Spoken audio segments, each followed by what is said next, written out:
আসসালামু আলাইকুম গাইজ, আশা করি সবাই ভালো আছো।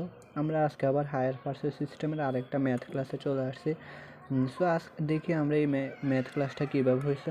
এটা আজকে আবার আরেক সিস্টেমের নতুন ম্যাথ।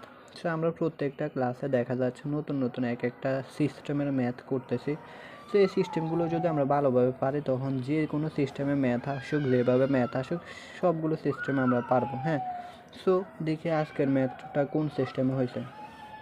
এখানে বলা হয়েছে Shakib company purchase a machine from Tamim company on hire purchase system. দুইটা কোম্পানির নাম আমরা পাইছি। সাকিব কোম্পানি তার মানে পার্সেস করছে কি সাকিব কোম্পানি, এটা হলো হায়ার পার্সেসার। যেহেতু আমাদের কোম্পানির নাম দেওয়া আছে, তো সাকিব কোম্পানি হলো আমাদের এখানে ক্রেতা, আর হলো তামিম কোম্পানি হলো বিক্রেতা। যেহেতু তামিম কোম্পানি বা হায়ার ব্যান্ডর, তো হায়ার ব্যান্ডর হবে না, কোম্পানির নাম হবে তামিম কোম্পানি, যেহেতু সে বিক্রেতা বিক্রেতা বিক্রেতা থেকে ক্রয় করছে সাকিব কোম্পানি।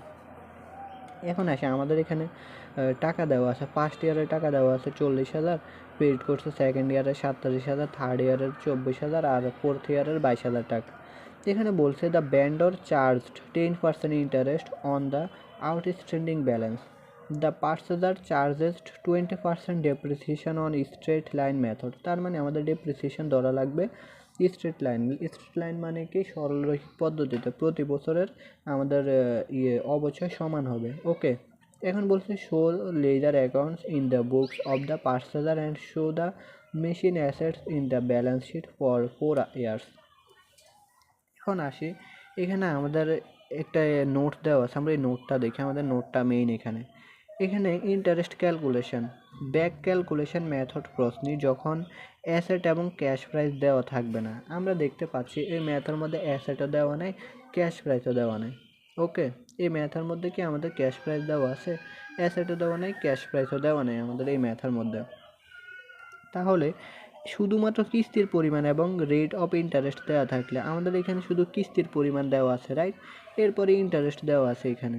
ওকে, ইন্টারেস্ট দেওয়া থাকবে, সেক্ষেত্রে ব্যাক ক্যালকুলেশন মেথড হবে। তখন আমরা কিভাবে ম্যাথ করব?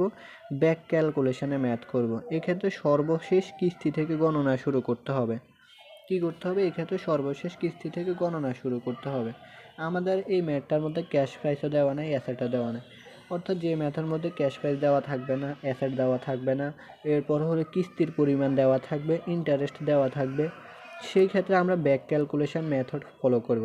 সেক্ষেত্রে আমরা ম্যাথ শুরু করব হলো সর্বশেষ কিস্তি থেকে গণনা শুরু করব, সর্বশেষ কিস্তি। এখন আসি আমরা এটা কীভাবে